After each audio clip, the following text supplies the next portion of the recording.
So if you could rename any pay-per-view name, what would it be? Well, I mean, perfect timing. The Elimination Chamber. Oh, Like, really? Elimination Chamber is the last horrible, gimmickly named pay-per-view. I mean, you had, like, Hell in a Cell. You had TLC. You even had, like, to the point where it was, like, Breaking Point was, like, a submission-type pay-per-view. And then you had Fatal 4-Way. It's like Elimination Chamber is the last one that needs to go. Bring back No Way Out. We all know No Way Out and Elimination Chamber goes hand in hand. Bring back No Way Out, where No Way Out was always a Hell in a Cell or Elimination Chamber or some type of match like that. Yeah. I would rename Elimination Chamber to No Way Out. Yeah. How it originally should be. Yeah. That's a really good answer. Because, yeah, you don't see freaking pay-per-views named like, oh, coming in this city and state in May, whatever, it's Street Fight. Yeah, exactly. Like, what? It's like, oh, it's freaking Falls Count Anywhere. It's like, freaking, like, what? Falls Count Anywhere 2026. Yes, like, oh my God, do you have tickets to Falls Count Anywhere 2026? Do you have tickets to Special Referee 2026? Do you have tickets to Triple Threat? Literally.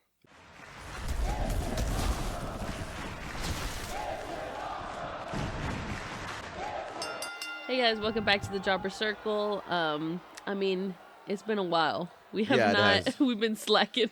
If you're here watching the Jobber Circle Wrestling Podcast, we really appreciate you. Please don't leave. Stick around. Please. We're gonna be catching up. We're gonna be coming out with more episodes. Follow us on TikTok. We have Pops and Potatoes for Raw. We're going to try to really focus on Pops and Potatoes for SmackDown. Yeah. We might even do a Pops and Potatoes for AEW. We just haven't figured out whether we're going to do it for Dynamite or we're going to do it for Collision. But we're definitely going to start doing the Pops and Potatoes for SmackDown. I mean, for AEW.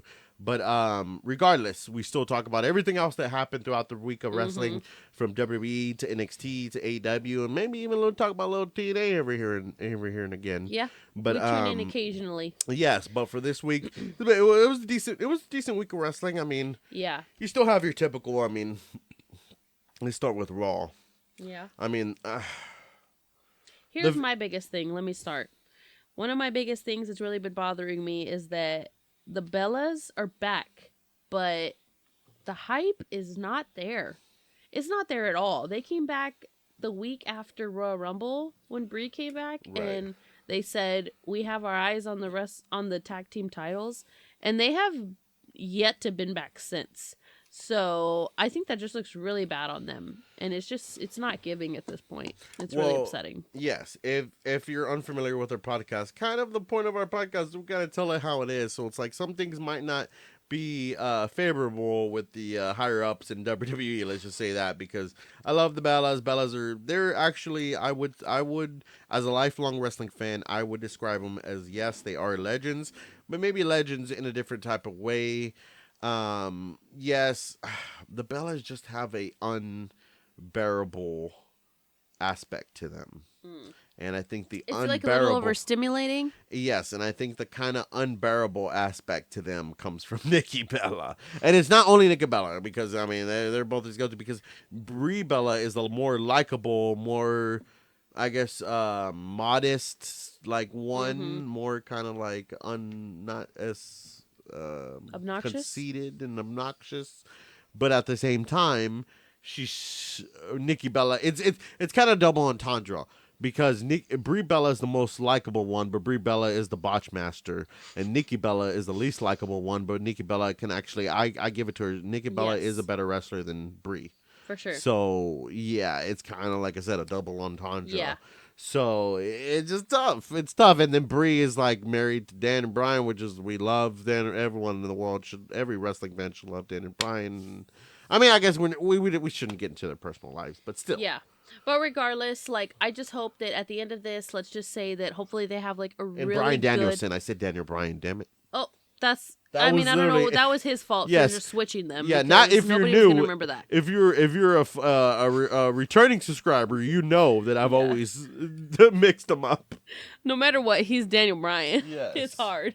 It's really hard to differentiate. But like, regardless, like, the point of like just me bringing that up was just that, like, I hope that the Bellas have like a really good hype match for WrestleMania. Hopefully, this is just because Elimination Chamber is in the way. After this upcoming Saturday.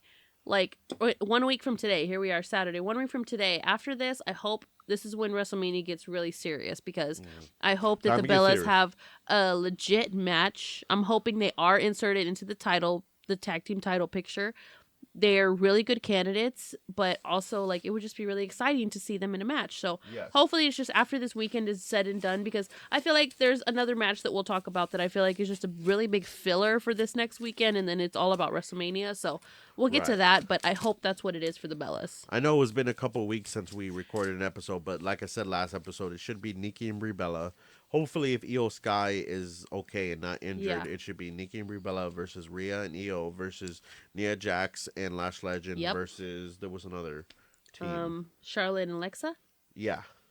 Yeah, I feel like those are like the other big you ones coulda right now. threw- Or Bailey and Lyra. Bailey and Lyra, you could have threw You have a lot of good Alba Fire tag. and Chelsea Green in there, but Chelsea Green's injured, so She's not going to be back till like May, probably. Sucks she's for being her. buried. That's sad. That's sad. I wonder if the Unreal, like, do you think in the Unreal they actually like it, like they're working the Unreal, like they're making it seem like they're burying Chelsea Green and Unreal, so in the actual WWE programming, the audience will actually get behind Chelsea Green because they technically really want to push her.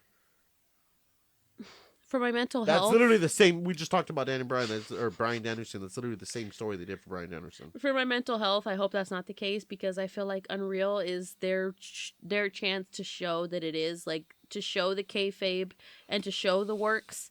But let's the face fact it, that they're Unreal. working us with that is really crazy. It's toxic. Let's face it, Unreal is no Beyond the Mat.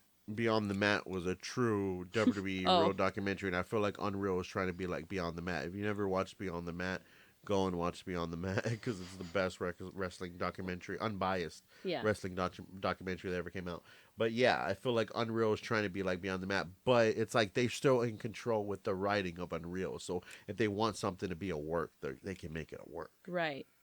You know Which, what I mean? yeah, it seems doable. Yes, I guess we'll see. Yeah. But I mean, as growing up as a wrestling fan and being a wrestling fan since I was freaking a toddler, like, everything's a work. Yeah. Wrestling's a work. Sports are a work. TV shows a work. The news is a work. Politics is a work. Everything's a work, people. Yeah. Just learn that. If you know anything about wrestling, everything is a work. Yeah. Right. I was just going to briefly just bring up just like the fact that we're talking about the Bellas and, you know, they're not doing so hot. I would say another faction that's not doing so hot is the Vision. Like, oh my God. What is even going on? Again, It's this is not going to get us liked if we ever try to advance our careers for any wrestling higher ups. But we're just passionate about it. We're passionate about it, and we love we're so deep into it that if this is how we feel, they should respect it. But go on. Maybe it's because I'm so blunt with it. The Vision equals a joke. The Vision is the joke of Monday Night Raw. Like, oh my God, we tried and we tried and we tried. It is a failed experiment, people. Yeah. It is a failed experiment. It was, maybe you could have saved it if Seth Rollins was still there, but after Seth Rollins got injured and then you threw Logan Paul in there, and then you had the, I don't know what's worse. It's me, Austin. It's me. It's been me all along. I don't know what was the worst unmasking. Vince McMahon being behind the Ministry of Darkness against Stone Cold Steve Austin, or Austin Theory being the masked man for the Vision. I think Austin. I don't know. I think that's when it started, because Austin was inserted first, and then that's when Seth was gone, and they inserted Logan. Logan was the second worst thing to happen to this thing, because, yeah, the downfall of this group should be studied, because at this point, it's like, just dissolve it. That's what I mean. I hope if this, okay, I'm going to say something right And Braun now. Breaker's just injured with a hernia. It's like, bro, like. Yeah, he's done. From the start. This is a cursed faction. He's done for, and not to mention the big thing lingering still up in the air with the Vision is this masked man. I'm sorry. Nobody cares. Just for it to be Grayson Waller, Here. it's like. Let me say it, and it's just the fact that, like, yeah, if it is Grayson Waller, that's gonna be, I'm sorry, a major letdown, because why did you hype it up? I did it for The Rock. So good. If it is Grayson Waller, it's just a major letdown, like 100%. I'm sorry to say, but I'm not even excited for this because I feel like they're dragging on this Masked Man longer than they did the first Masked Man that just happened to be Austin Theory. So the fact this better be better than Austin Theory. This better be freaking Bad Bunny, Seth, and it's not. Oh, if it's Bad Bunny, that would be worth it. That's the only name, honestly, right now. I don't. If it's Seth, it's like I'm Grayson waiting Waller. for Bad Bunny to come lowest back. tier would be Grayson Waller. Yeah. Seth is like okay, Seth that'd be kind of good. It kind of matches the theme and the story. But if it's like someone like Benito, that would be like Benito? top tier. Yes, we need Benito back in WWE. Yes, this is the only way to save it. Really, honestly. Yes. He actually like from a fan that put the work in and yeah. So I would rather good. be we miss him. I'd rather have Bad wrestling. Bunny semi part time / full time than Logan Paul. Yeah. Yes. 100%. I'm sorry for yelling. I'm just very passionate about that. That's good. Yeah. Yes. Get rid of Logan. I'm sorry. Yeah. But Bad Logan's Bunny, a great athlete, but he just doesn't have it. I totally get it. He just doesn't have it promo wise or anything. Yeah. But I But mean, who am I? You know, I'm in the ring with them. We're on the topic of Elimination Chamber, and I feel like we should have a very brief discussion because there's no need in talking about it so much because we don't really know what's going on, but just briefly, what is going on with that mystery box that's bouncing between Raw and SmackDown? I just realized something. One thing we should be doing for the podcast, because we do Pops and Potatoes for Raw, SmackDown, and everything, we should be doing Pops and Potatoes for this podcast. So what were we just talking? Elimination Chamber in the beginning of the episode, that gets a potato because it should be named No Way Out. And then we talked about the Vision gets a potato. Mm-hmm. And what's in the box? This gets a pop because this is actually a little exciting little aspect to like, what is it? Is it going to be Jericho? A little is it going to be entertaining. Paige? Or is it just going to be the lost WrestleMania ticket sales? Or what is it going to be? You know, it could be something really cool or it could be something really lame. It could be something Vision lame or it could be something cool. I heard another theory, and I want to know your opinion on it. Okay. Danhausen. Ooh, I'd like that. Danhausen has been mysteriously gone from AEW for a while. If it's Danhausen, I would and he's pop. like the new like art. Even if he's not taken serious, even if he's just like the new R-Truth Santino comedy character, the new R-Truth. I would pop. Yes. Big.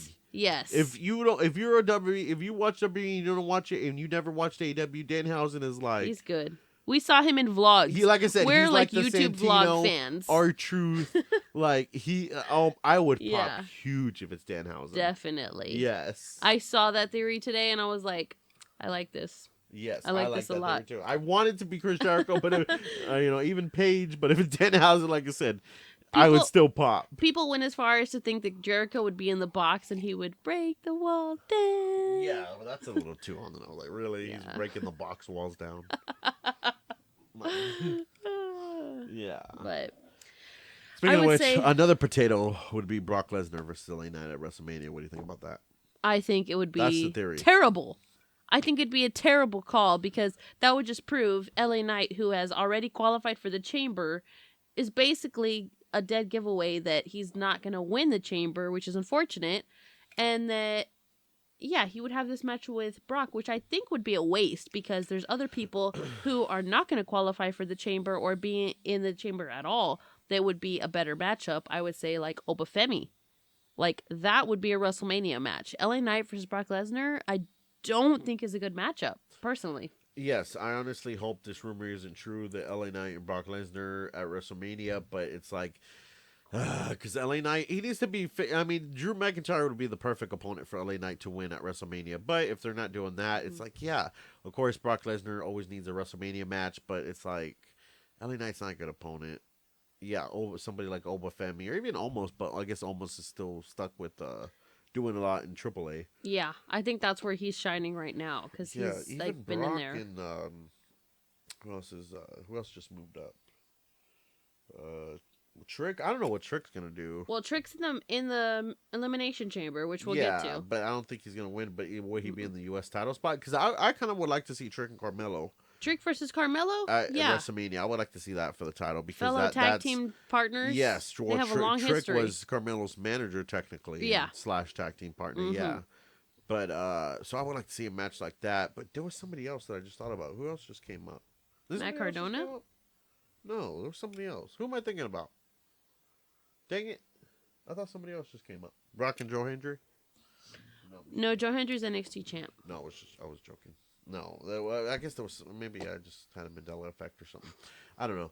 But, yeah. Well, what do you think's going to happen for Elimination Chamber? Okay, yeah, let's get into Elimination Chamber predictions because I feel like, yeah, we're a week out from that, so let's talk about it.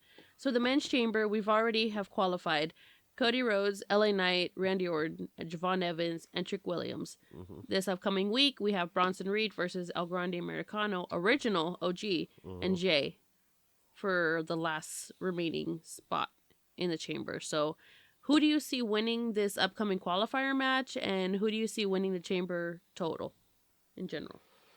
It'll probably be Jay, just to have him be part of the picture because he was in the WrestleMania season last year. So it'll probably be Jay versus Bronson Reed, or it could be Bronson Reed because, yeah, whoever wins between Bronson Reed, original El Grande, and Jay is just filler because I really think it has to be Cody, LA Knight, or Randy to win the Elimination Chamber. Gotta pick one. Well, if the theory is true, LA Knight, I want it to be LA Knight, but if theory is true between LA Knight versus, because what's gonna happen with Cody? Like, Cody is the white meat baby face of WWE, so he has to be in the title picture. It has to be Cody versus Drew, which would kind of suck. Mm-hmm. Which gives an excuse that Drew could just retain. What Drew about Jacob Fatu? He's in it also. Wait, no, he's not. You didn't write that out. No, he's not in it, but he's in the picture. He's been feuding with Cody and Drew for a while. So it might be Cody versus Jacob then. That'll be fine because they can do a gimmick match. They'll do like a street fight or something. So it has to be Randy. Do Randy versus Drew because then you can do Cody versus Randy. Like, you can set up Cody versus Randy at SummerSlam. Mm-hmm. Yeah. I totally see that. I would say my predictions are that Jey Uso does win the qualifier match. And, of course, I want LA Knight to win the Elimination Chamber, but I don't think he will. I think Cody Rhodes will win the Elimination Chamber. Oh, okay. Cody Rhodes is already two-time. I'm saying Randy. You're saying Cody. Yeah. But in all honestness, I want LA Knight to win because LA Knight beating, no matter what. Like I said, LA Knight beating Drew at WrestleMania for the title is easy. We are OG LA Knight fans because we will root for him in every match, hoping that he wins, and he never does. So here we are still to this day. Yeah. LA Knight should win, but I think Randy and Cody. So that's who I see for the men's. But and the women's elimination chamber is a little tough because we know Liv is probably going to pick Stephanie Vaquero for the. So yeah, it's going to be Liv versus Stephanie for the world title. But for the WWE title, like, who's going to face Jade? I think it'll be Tiffany Stratton wins the whole thing. Yeah, Tiffany Stratton seems like the pick, but like we said earlier, if Io Sky really is injured and we can't do a tag team thing, maybe Rhea and Jay doesn't sound bad either. But I mean, Rhea's done just so much already. Yeah, so she is in a lot. Sorry. I do see Tiffany Stratton just because she's coming off of that big injury. I see her, regardless of the upcoming match that's still left between Io Sky, Raquel, and Kari. I see Io Sky winning that match. And you think Io and Rhea would have to fight each other in the chamber? I say Raquel because Raquel deserves the spot, but there could be that possibility. But Raquel does earn the spot. I wish she would have won the title off of Stephanie a couple of weeks ago. I wish they would have just pulled the trigger on that, but for whatever reason, I feel that they still strongly want Liv and Stephanie. So I'm gonna say Tiffany wins the Elimination Chamber and goes and faces Jade and wins it back. Yeah, and the men and women's elimination chamber both get a pop because they are going to be good matches. Yes, but CM Punk and Finn Balor, this also gets a pop because major filler match though. Because there's no way Finn wins because it's CM Punk and Roman at WrestleMania. It seems like they've already built that. It seems like they're just kind of like fast lining redemption for him when Finn Balor was technically the first Universal Champion of all time, but when he beat Seth Rollins for it, Seth Rollins actually injured him in the match, so he had to relinquish it the next day, and then they just ended up giving it to Seth Rollins anyway. So technically, Finn was the first Universal Champion, but Seth was the first active Universal Champion. So I think they're just streamlining kind of redemption for that moment because the World Heavyweight title is technically the Universal title, like for Raw. So yeah, and he's not gonna get it. So I hope he at least bring back the Demon. Maybe he'll bring back the Demon. Maybe, because that is long awaited. I mean, he already kind of like jumped the gun and he brought his old Demons back, so that's a start because Yeah, that was much needed. Maybe he can bring back the Demon his way possible, because he even said it on a podcast. I think it was Cody's podcast, where he's like, the reason why it like kind of failed the first time is because Vince and WWE wanted it to be like, oh, a reason for it to come out like he was like a monster or something. But it's like, no, in his eyes, it's like, oh, no, it's like Braveheart, like the movie Braveheart. Like, it's my battle paint. I'm just wearing it to go into It's just war. your personality. I don't really think I'm a demon. I'm just wearing it to just go into battle. Like, you know what I mean? That's like how football players wear the little lines under their eyes. It's like, I don't really need to transform. I think Vince or whatever thought it had to be like a Bray Wyatt type character. Like, oh, you just transform into the demon. Typical boomer. It's like, yes. It's like, no, it's just a look. Yeah. You know, so hopefully with the new direction, they bring it back in that way where it's just battle paint. Yeah, exactly. Yeah. But I think all in all, like, you know, I think we both decided CM Punk will retain this match. And then just to quickly go through, like, the Becky and AJ, they're supposed to have their title match. This is just really upsetting because I'm sorry. we talked maybe that's the thing. I'm sorry to interrupt you. Maybe that's the thing with the Bellas too. Is like maybe it's something about the divas. I'm sorry to say, or the women superstars that were brought up in the divas era. It's like, were y'all not were y'all not taught how to cut a promo? It's pretty unfortunate. They literally cut a promo like we're just talking on a podcast. Mm-hmm. Like, it's like, no, like, project yourself. Yes. It was a very, like it was just, like, yeah, a very, like, cringy encounter, like, between both of them. And it's just, like, yeah, there was just no hype between it. And they have not just, like, worked it up enough that this is just not really an exciting match. It's probably going to end up being the popcorn match before the main event of the men's chamber. And, yeah, I think for whatever reason, Becky's going to retain, and maybe, just maybe, they will have a rematch at WrestleMania, and the build-up will be much better, because this is just really sad, and I'm just ready for it to be over with. Yeah, unfortunately. But Becky retains, I feel. Maybe AJ wins. I'll say AJ. But yeah, either way, CM Punk I love that for the sake of competition. I love it. For the sake of competition. Yes, yeah, because it gives us something to look forward to when the day comes, and we're like, hey. Right. Regardless, I still give CM Punk versus Finn Balor a pop, and I'll give Becky versus AJ a potato. Same. Nice. Yeah. But I think that's it. I mean, yeah, this is really just a catch-up episode. You know, like I said, we haven't been keeping up with Jobber Circle that much, but, you know, it's WrestleMania season, so we really need to try and lock in, as we always say. Stick with those people. We love you. We'll be back next week. So later.